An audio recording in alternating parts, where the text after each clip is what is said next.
It's just a coincidence that many elites in Hollywood and big tech are also some of the harshest critics of the Sound of Freedom movie. Does Michael think it's a coincidence? I'm just thinking about it for a second. I don't think he thinks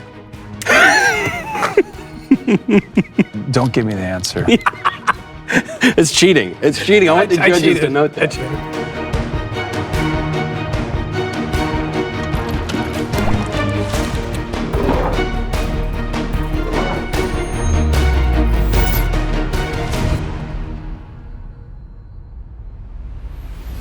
I don't usually get starstruck. I've met plenty of famous people, but it is very rare to meet one of the great American heroes. It's very rare to meet one of the greatest living actors, and it is rarer to meet them both at the exact same time. But that is what we are doing on today's episode of Yes or No, where I am joined by the greats, Jim Caviezel and Tim Ballard. Now, before we get to this game, and before you get to see the guys, you gotta head on over to dailywire.com/shop, where you can get your very own copy of the Yes or No game. Jim Caviezel and Tim Ballard are not included in the pack, but you will get lots of cards and game pieces you can play with up to 9 people. Figure out how well you know your friends and family. That is dailywire.com/shop.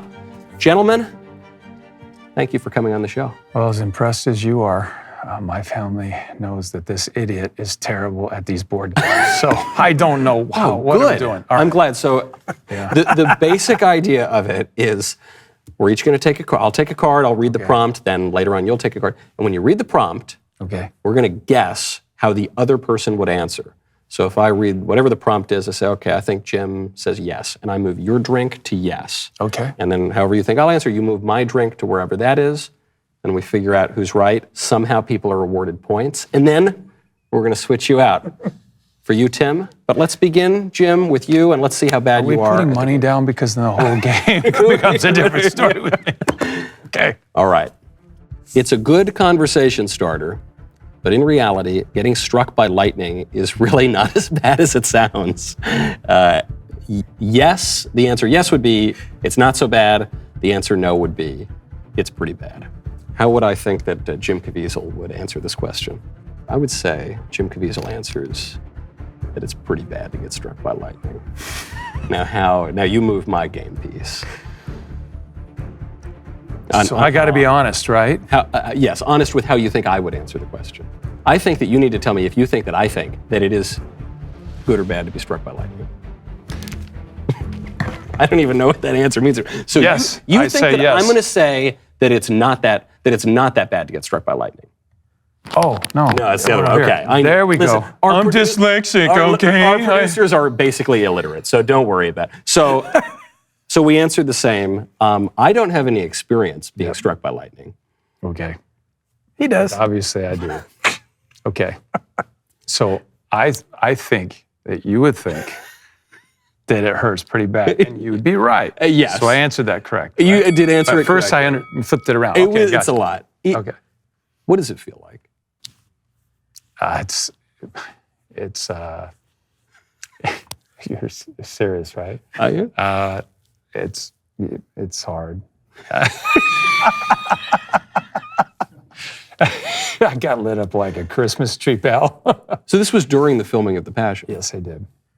What were you doing? Were you on the cross? Were you? No. I was on, this is the last shot of the movie. I went up the hillside. There's about 300 people in location. It was the Sermon on the Mount.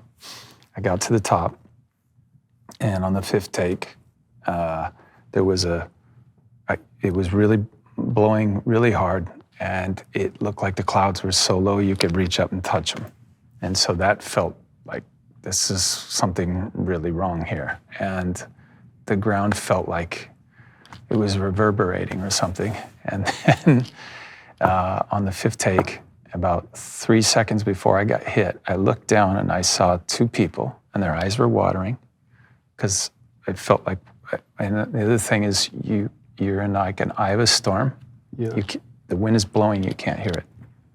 And this just like pulls your hair up and came down. And it was like an implosion of your head and an explosion of your head. But the first thing I felt was like it's just an implosion I shot out my body. I saw my back, and I came back, and then Jan Michelini comes over. I've never said this publicly. So he comes over and he says, "Are you okay?" He's got a, now at this point he had a lightning rod. He essentially had a umbrella, and I saw his hand blow up. And I went down. They took me out, and then in 2000, I was on lots of medication from 2002 till 2009 when I had my first heart surgery by Dr. Patchawal in Stanford.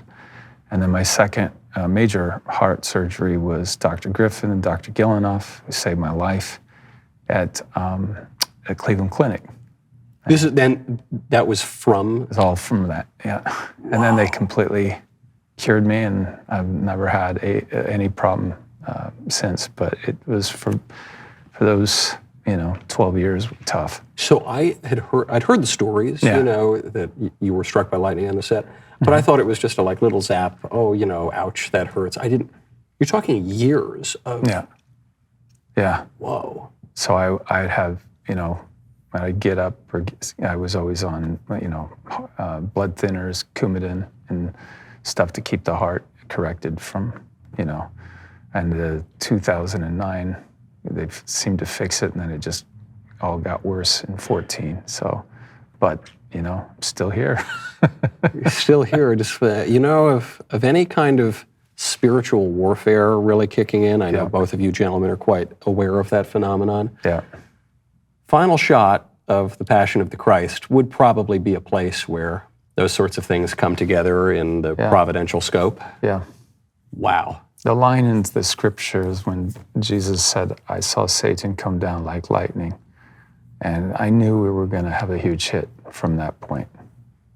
It was like calling an airstrike in on yourself. And I said, well, there's a lot of people that are going to have a coming to Jesus moment, and millions did, and millions more will keep coming. So it's an annuity of the highest level. When I die, they'll just keep coming, it is a cross. But when Mel and I do the resurrection, well, that one is going to be a game changer like nobody can imagine. And those two films will be the biggest films in the history of the world. Right now, go to hallow.com/Knowles. Pretty clear that the libs have given up whatever morals and common sense they ever had. There is no better time to build a daily habit of prayer and meditation. Building a habit of prayer can help you cultivate an attitude of gratitude. Focusing on what you are thankful for can increase positive emotions and improve overall well-being. Hallow is the #1 Christian prayer app in the United States. It is helping a lot of people to maintain a daily prayer routine, and it can help you too. Download the app for free at hallow.com/Knowles.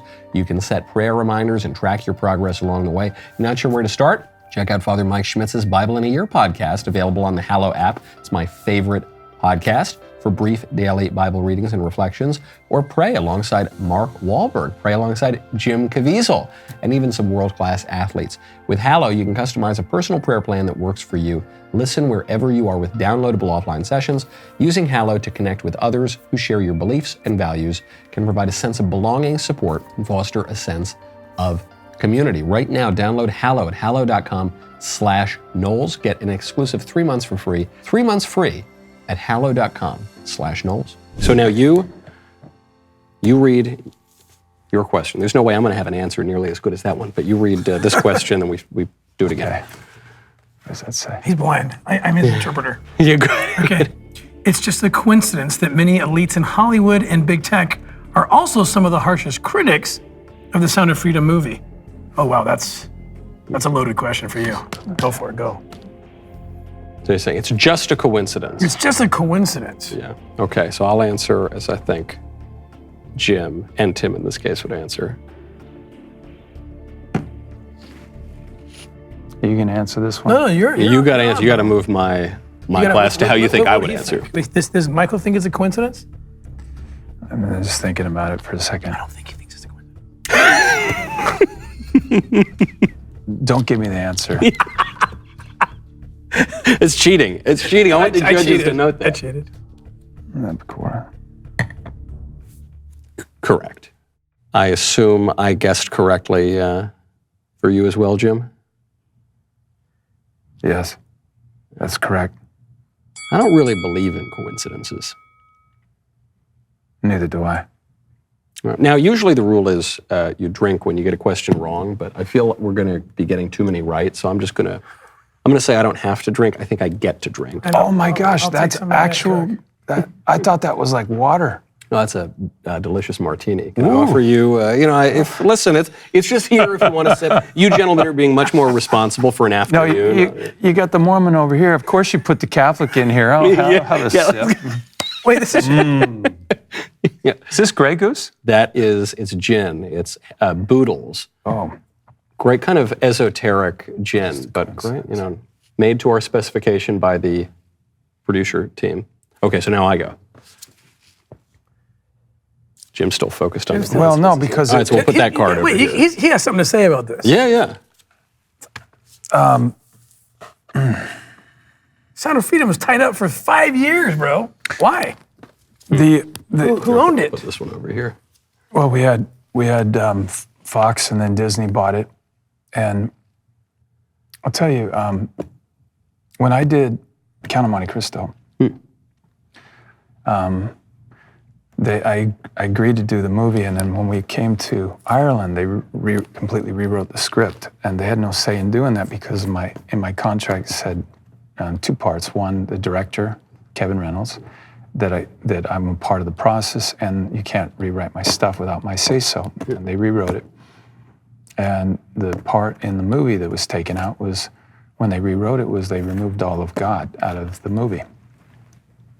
And so it wasn't God Will Give Me Justice. Have you, by chance, seen I love this the film? movie. Yeah, I love the movie. I mean, and so the Disney executive that was there was, I said, why was that taken out of the movie? And he says, are you one of those? And I said, one of those what? One of those who rewrite Alexander Dumas, that rewrites Shakespeare? Because that's exactly what you did. You got to put that back in.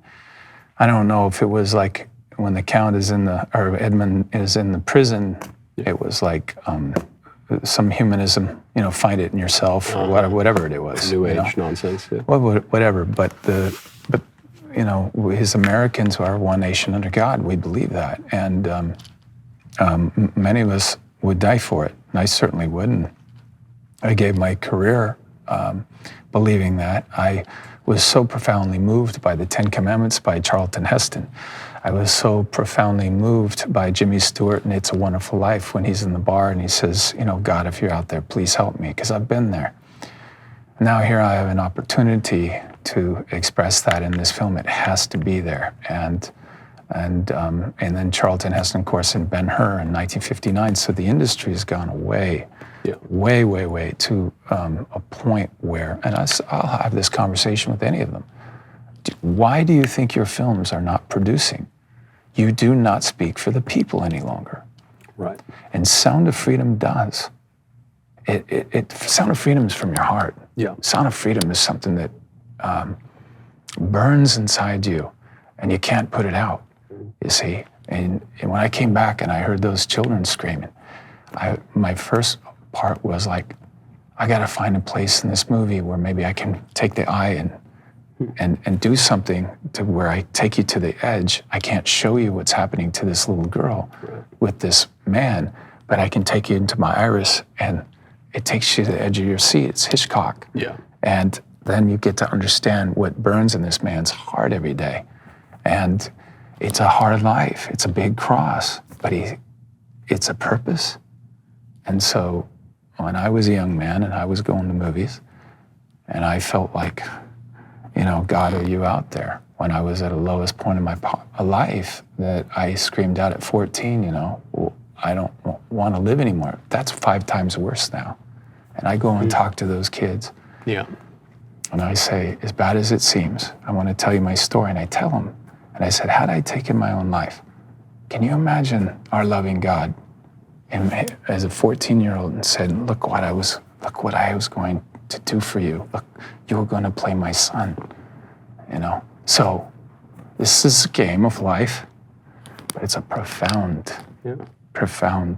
game that we're in right now. And it's all about what we do for him. Because at the end is the only thing that matters. And you can't take, and your Rolex says, oh, what's going on? Oh, Jesus died. So Jim Caviezel, his Rolex gets to go to heaven. This is junk in heaven. Not that I'm going to give it to you. Yeah, it's sort of nice to keep it on for now. But, listen, if the spirit does move you, Jim, and you want to get rid of it, just let me know. I'm right here, so it's okay. No, it's, on the question, is it just a coincidence that the powers and the principalities and the spiritual wickedness in high places of this world always wants to push God out of all of it? And then you refuse to do it, and it's no coincidence. I mean, we're talking about some of your movies now. Your movies are all excellent, and they're all excellent. They all resonate with people in a way that other movies, also with big actors and big scripts, and in the way that they don't. And why is that? Because there's something in your movies that are not in the movies offered by the principalities and the powers. To which point, currently, the CIA does more harm than good. We got any open windows in the studio right now? I want to answer this question. What are you doing? You're setting us up. Yeah. Currently, the CIA does more harm than good.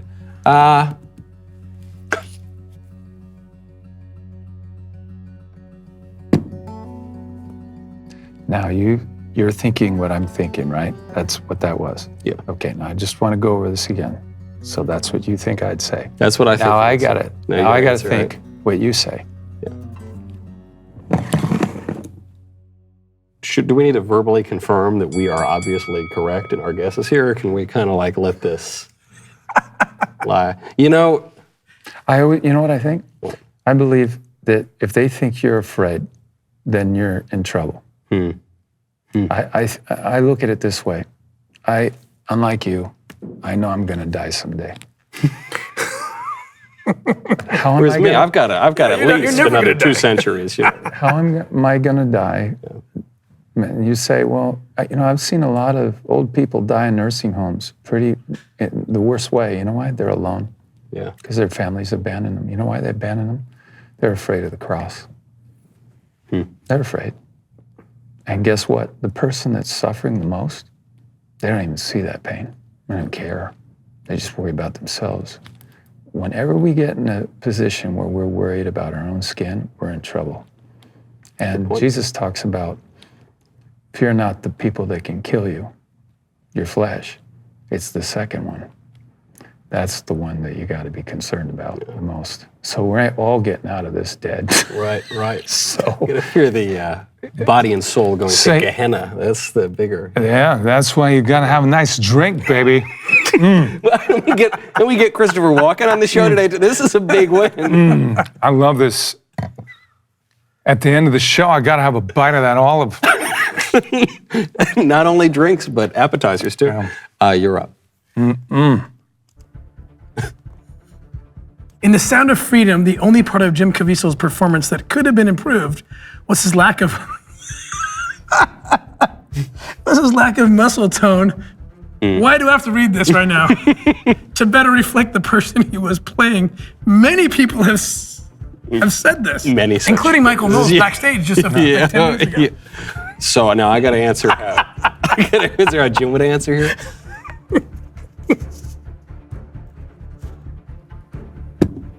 Put this guy over here. You got to answer how I would answer.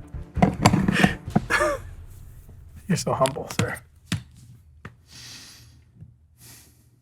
Yes, because now listen, not everybody can be 300% muscle like the Discovery, but yes, because that every other aspect of the performance was perfect.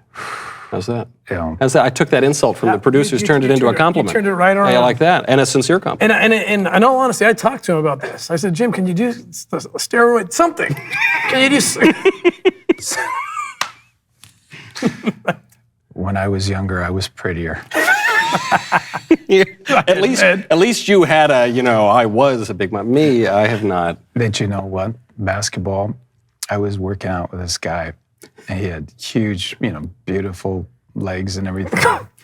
Big, strong guy, and he put on the weight on the squat rack, and I said, that's all you're going to put on for me? Because I said, go ahead, rack them up. And I put this guy right into the ground. So Really? I don't look as pretty anymore. But strength is there. I'm not trying to go up against you in a gym. I'm not. I don't. You gotta have a sip. It's okay. Yeah, just to dull the pain. Okay. The reason that this gets to the point of the movie, the reason the exploitation of children is so pervasive, while also actively ignored, is that it's satanic and spiritual in nature. Oh, yeah, I'll just leave the cup right there. I'm sorry, what was the statement again? The reason the exploitation of children is so pervasive, while also actively ignored, is that it is satanic and spiritual in this helps nature. you. Yeah, there's really... This is way too easy. Yeah. Of course.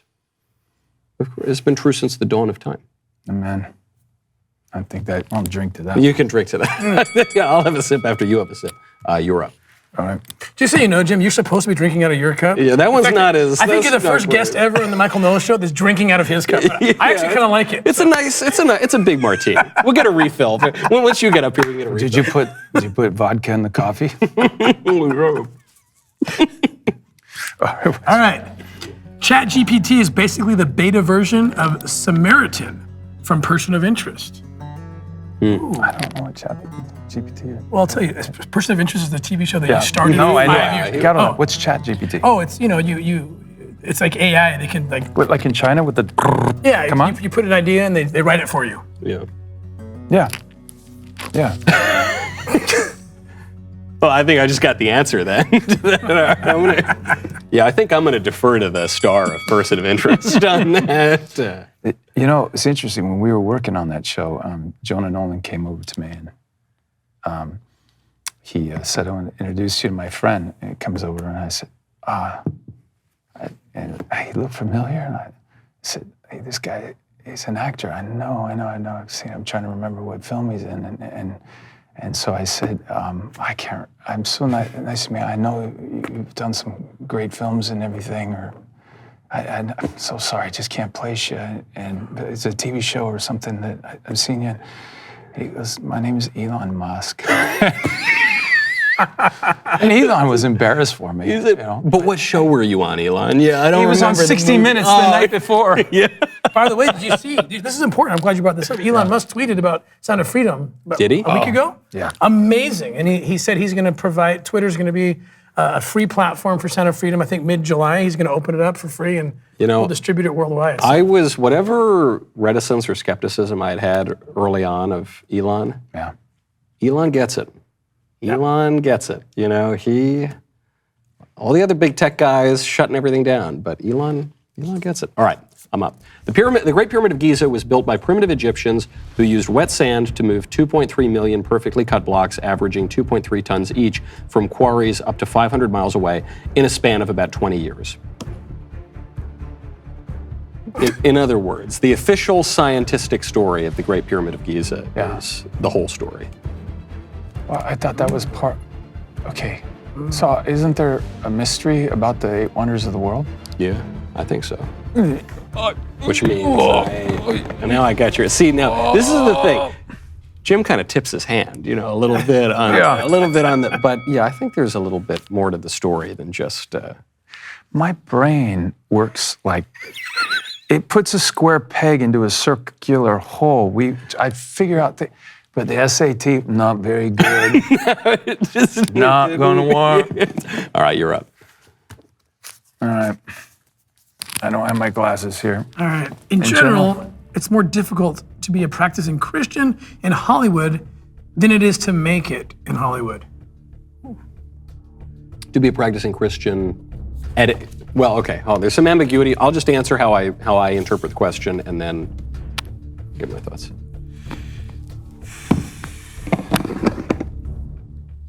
Yes, because I'm not just interpreting that as you make it in Hollywood and then you're a practicing Christian. I mean just to be a Christian, living in Hollywood at any level, anywhere on the totem pole or in the industry. It is such a seductive place, and there is so much titillation everywhere. I mean, we call it Gomorrah by the sea. Yeah. That it is, to keep your faith, in that at any level Yes. can be very difficult. So I'm going to quote Mel Gibson on this. Jim, from his experience, he says it's a lot easier not to eat from the apple tree if you're not standing in front of it. You got to keep moving. And the faith it's that way, but you got to, every morning I got up at 5:30 when I was trying to make it, and I was in Mass at 6:30 in the morning. That's part of it. You have to work on the spirit. Yeah. The spirit is going to move the mental and the physical. Most actors just do the mental and physical. And then the other ones, if they have a spiritual thing, it allows them to do whatever they want. Right. Right. So ours has got 10 commandments. There's rules, and they're there to protect you. Do unto others as you want them to do unto you. So my mindset is always, how would that feel if someone did that to you? You know? And at the end of the day, if you're not going to be happy after you commit that sin, it is sin, and you have to define it, because then you don't have rules. Yeah. And you're do not whatever going you to be, yeah, it's success you'll never enjoy, because you have to have, one of the gifts of the Holy Spirit is gratitude and appreciation, right? Jesus talks about the salt, what it's worth. As soon as you lose the Holy Spirit, you will not be grateful, and you will not be appreciative. Someone could give you a Ferrari, 3 days, you'll be like, Yeah. you know, and there's more junk I got to take care of, you know? There was a Hollywood actor just wrote a memoir. This is a guy who, I won't say his name, not to detract, but it's all public anyway, I guess. Big sitcom star, he got everything this guy ever wanted. He got every hot girl, every dollar he ever wanted, every bit of fame he ever wanted, and the whole time he was miserable. Because of that. Because there was no sense of what it was for. So it was just, you know, as Bernard Shaw said, hell is the place where you have nothing to do but amuse yourself. Yes. You know, along the way in this business, you're going to have war injuries, okay? When you're younger, you get up, you train, you know, have a great physical, it's easy to stay in shape in those days, and then eventually, in the Passion or in G.I. Jane, I severed my left pec. So then I lost my shoulder, and I had to put the shoulder back in, and it ripped out again, and then lower back tore, you know, popped a disc. So as the time goes on, and in the business, though, how your physique and everything changes, it wasn't the way you used to have it, and the bicep is ripped, the ankle's got a plate in it, I've got a, you know, steel in my leg and all that, but I keep fighting back. My scars, I've earned them, you know, and so the body, it doesn't matter. It you know, at some point you'll have nothing if what's inside here is corrupt, even if your body's perfect. And this is all that matters. And then from this, you know, I just have to work through all of the things. It's humility. Mother Teresa, would she say, to become humble, you have to experience humiliation. So we don't usually look forward to it, but it can be very. but it's very a weapon against the devil, though. Yeah, yeah. You know. Yeah. I'm not the best I was, but I'm still pretty good. Yeah. And someday you'll get a new body anyway. You get a glorified body anyway. Yeah, amen. Okay, so here we go. Last question for you, and then we go to Tim. Sure. In America today, the difference between most conspiracy theories and facts is about 6 to 9 months. I'm leaving your cup there. I'm leaving your cup there for the whole game. Difference between a conspiracy theory and a fact, 6 to 9 months. If my answer were no, it's only because I'd say it's 3 to 6 months. I think it's... Yeah. Let me tell you what I think. Yeah. Okay, I think it used to be that. It's way less than it's a month now. So I refresh my Twitter feed. It's there. You're right. Okay, I got a drink for that then. Technically I got it wrong. All right, last question for me. Yeah. Okay, I'll read this for you. Unfortunately, the next cause that will be pushed by progressives will likely be for minor attracted persons' rights. The next cause, we'll put this one over here. The next cause. You know, I never want to be hyperbolic about it, but I'm going to put that on a, well, for what is Jim going to say? I'm going to say yes. And then I think yours is. This is another trick. I'm going to have to move this one to the yes. Because, look, I don't want to be hyperbolic about it. I don't want to, jump straight to these guys are going to normalize pedophilia. It is already happening. It's already happening. That's my answer. I thought that it said it's going to happen. The answer is it's not the next happened. one, it's the current one. It's already happened. Okay, you know what? If you live in California right now, it's already happened. It's already happened. It's already happened. I got to drink then. I get to drink. Let me give you some mercy. Thank you. I appreciate the moral and liquid support. Jim, I think you may have beaten me on that, but now we swap you out for Tim. All right, Tim. Whew. Here we go. All right, let me get my Mormon Coke over here. Okay, we got there we go. Now we're ready to go. I'm going to have to keep passing my martini to Jim across the side. Dealing with the powers of Hollywood is similar to dealing with cartels in other countries. Yes. Yep. It is, huh? Absolutely. I only have experience with one of those things. So I do with both because you have both. Yeah, so after we did the big operation that's depicted in Sound of Freedom, it's this October 11th, 2014, the largest rescue operation probably recorded in history. It's depicted in the film in Colombia. And CBS News played it. Scott Pelley did a story on it, and Hollywood started reaching out to me, which unexpectedly, like, hey, this sounds like a movie. And my wife and I were looking at each other like, what is going on? Because we're in business because of these guys. Yeah. I mean, these guys are creating the content that creates the sex addiction, that creates the demand, which is why this is even happening. You got to want to have sex with kids or even adults who were once abused as children. You have to want that first. There has to be a demand for that. And some fuel for that fire, which is coming out of porn in Hollywood. Absolutely. Yeah. This is why it exists. This is why 85,000 children unaccompanied showed up in the last 2 years and were let into the country, into the biggest child sex market in the world. People don't realize in the United States, we're the #1 consumers of child sex material. We're in the top 3 for destination countries. Wow. So I call it the economy of pedophilia. So these 85,000 kids, where are they? They're being, I'm telling you, a lot of them are being abused. And so it was hard for me when Hollywood was reaching out because I'm like, the irony of it. That's why when they came to me, these producers seemed different. I said, he has to play me. He's the only person in Hollywood I will let play me because he loves Jesus. And that we can fight the spiritual warfare and still tell a story. So that's why, absolutely. My business is the only business where we were just talking about this the other day. If you're a pedophile and you fail, you're going to go up. Failing upward. And the other thing I want to say, Michael, I was with Speaker McCarthy last week. We were both there, and several others, and they were saying, "What can we do about this border thing? All these kids."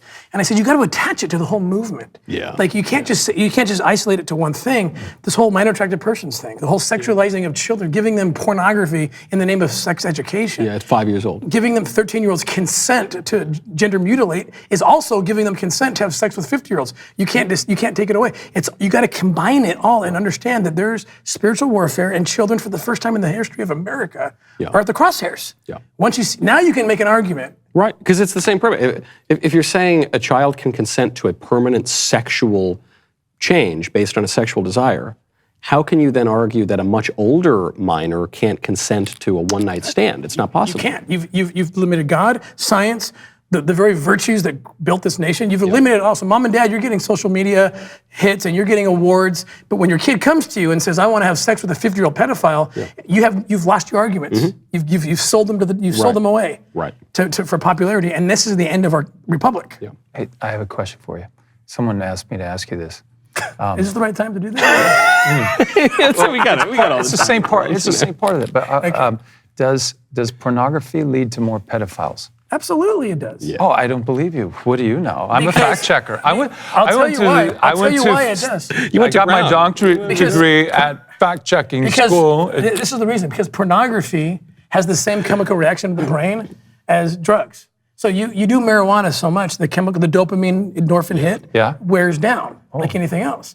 So then you have to go to crack cocaine. Well, in the porn industry, you're going to adult legal porn, the same thing happens. They want the dopamine, it's wearing out. They got to go to something more crazy, taboo. And that's when they get into kids. Wow. That's why there's 2 million children currently in the commercial sex trade because of the porn industry, and Hollywood is fueling it. So this is more than just trafficking. We have to do other things in order to get rid of it. We got to attack the demand, which is educating the youth on the dangers of pornography. Yep. Wow. All right, you're up. All right.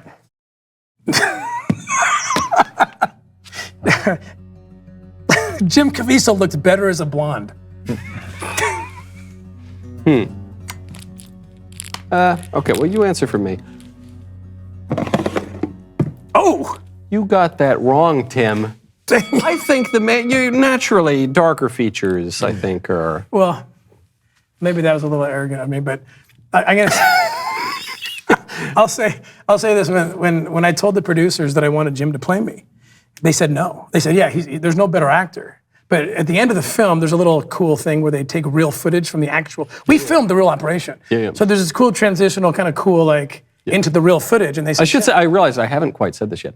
The movie is excellent. I mean, the movie is just, the acting is superb, of course. Tell us, tell them. Yeah, the movie is, it's superb, and it's just shot beautifully, and you're handling a very difficult subject with such delicacy in a way that is so, you can't look away. I mean, you're just watching these scenes, and it's a phenomenon. A lot of times, I hate to tell on conservative media, a lot of times we hawk movies that aren't that good, and because we like the cause and we like the mission. This movie is just superb in every way. Yeah, the storytellers here, Alejandro Monteverde, Jim, and the others, but that was their one hang-up, is when we do the transition into the real footage. Your hair changes. You guys are, this is tall, dark, and handsome, this is short, stocky, and gringo-ish, whatever, and they couldn't reconcile it. And I said, I don't care because he loves Jesus, and I can't have someone who doesn't. So that's why I probably went to hoping it was a yes, just because I think they did a decent job. They did, of course. It wasn't, we look nothing like each other, but in the film, it's okay. I'll tell you, until it occurred to me in this question, it didn't even occur to me.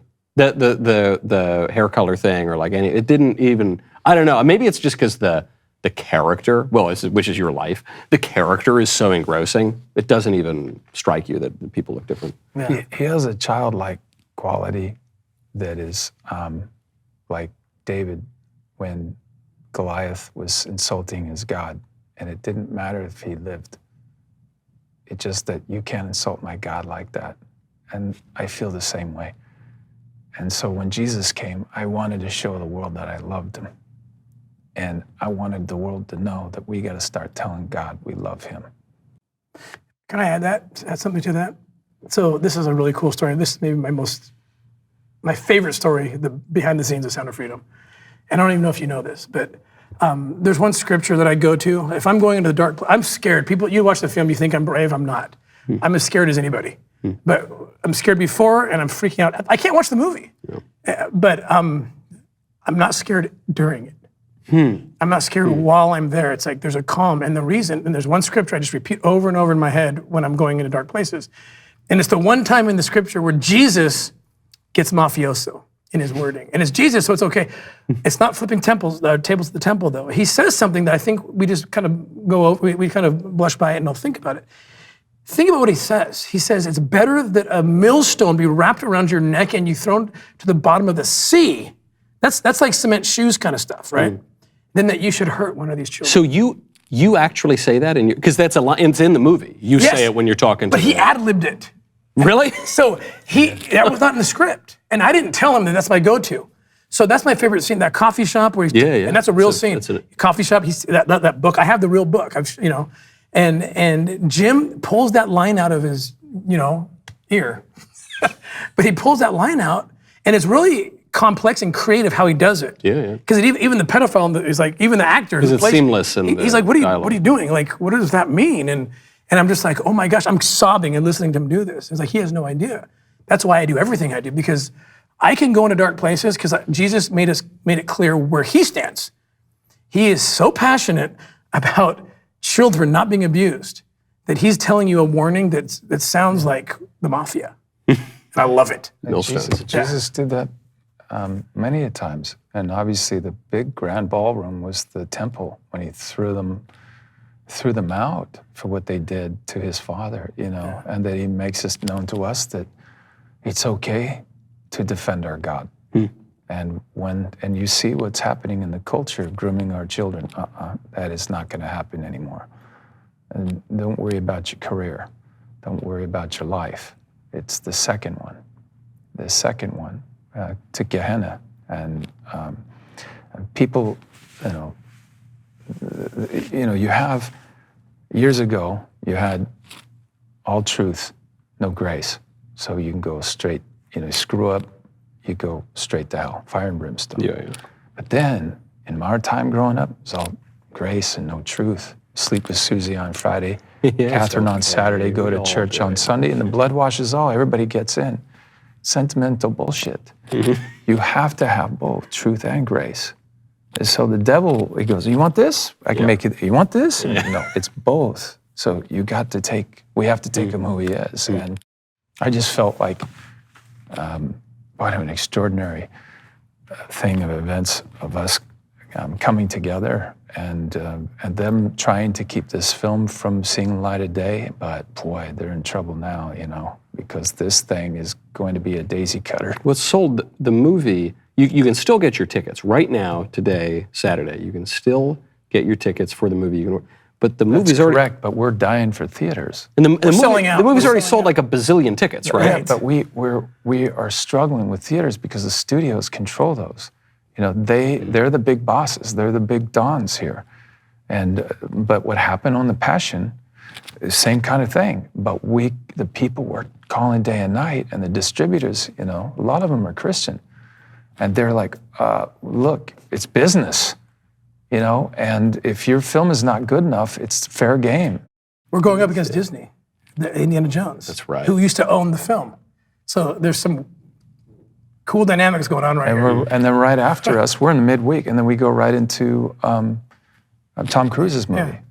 But we're outselling Indiana Jones by 25% in the theaters where we're competing. Wow. That's why Angel Studios going to this theater and saying, guys, if you all do it together, they can't hurt you. Bump some Indiana Jones. Right. Give us some more screens because we're selling out. And the problem is that you're going to go, I'll wait until the day. Well, you'll go there on the day and you'll want to see the film. It's sold out.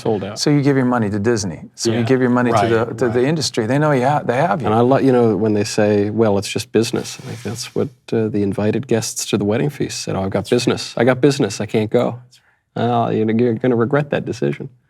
Gentlemen, I could stay here truly all day, and especially because we have extra gin in the.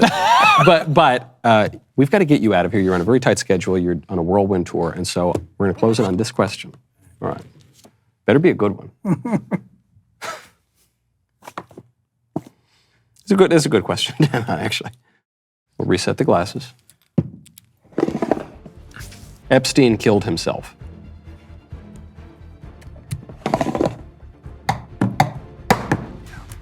DOJ watchdog just came out. They assured us Epstein committed suicide. It's just an accident. They just did. And the cameras went off and oops. And Maxwell got convicted without any of the end users being identified, which is impossible. There's no transaction unless there's a receiver of the transaction. Oh, that's an interesting fact. You're right. If in order for her to be convicted for something, there must have been... You have to show a transaction. Two parties. But one party disappeared. Never revealed. And then his association with the intelligence apparatus of the country, that's been confirmed. You mean how the labor secretary nominee actually said, who was U.S. attorney at the time prosecuting Epstein, said that he learned that he had to lay off Epstein because he belonged to intelligence? Exactly. What a strange coincidence. Yeah. It's crazy. It's a crazy game. But I have one thing to say. More cowbell. About, I gotta have some more cowbell, babe. We'll get it. After this movie comes out, we'll all be wearing gold diapers. Man, that's magical. I gotta tell you, everybody does a Christopher Walken. Yeah. That's a shockingly good Christopher spot Walken. on. That is a spot on. Of course. Give you the best, babe. Enjoy your meal. I got to say one thing, though. Yeah. One thing. Yeah. When we screened this in Las Vegas, 1,500 people, 5 screenings. And during one section of Sound of Freedom, they were all talking. And I thought, that's unusual. But not just once. Same place, same time, 5 different times. And I was a blind spot. After the end of the 5 screenings, got up, talked to all of them. And I said, why were you guys talking during this one particular part, Sound of Freedom, that you got to say, that you got to see? And they all screamed out, Epstein Island. Right. And I had that thought watching the movie. And would you realize that it ain't the only sex island out there. So. I had that, so I'm watching the screener, and there's a scene, not spoiler alert, there's a scene takes place on an island, and it's great. It was the first thought I had was, oh yeah, it's Little St. James. Yeah. Or just one of perhaps the many Little St. James out there, a lot of really important stories that you are living, that you are telling. The movie, guys, is just simply excellent. And it would be enough that it's important, it would be enough that it's reflecting this unbelievable work, but it's just excellent, and people need to get their tickets if they still can. I think they're still on sale. We'll see if it's sold out, so head on over. Where can they get the tickets? They're pushing it. I mean, they're pushing how big they want to make this. Angel.com. Angel.com/Jim.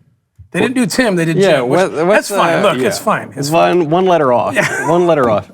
Jim, thank you. Wait, before we leave, can I do one more? No. One question. Absolutely not. I got a question. Okay. All right, let's do it. I've been kind of watching. I spent most of the time over here watching, just observing this game. And I have one question. Is this the first time that one of your guests swapped saliva with you by partaking of the same cup, even though he was supposed to partake of his own cup? It's alcohol. No, so I just have to know the answer to this, because it kills the germs. Has anybody else have done that?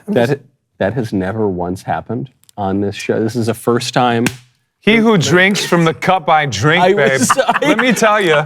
I actually had the thought, but if you, I feel like I've got permission. The Holy Grail. If Jim says it. It's now the Holy Grail. Chin chin. I actually, do you know, this is a true. Then I'll let you go. But this was a story that I mentioned to Jim a little bit earlier.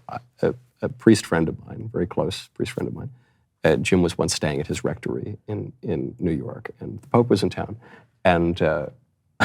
This is like William F. Buckley version of a Catholic priest. Yes, he's a wonderful, wonderful man. And but he said, I'm obligated to go see the Pope right now, but I'm really upset by this fact, and I think it's ridiculous because I have Jesus Christ himself in my rectory.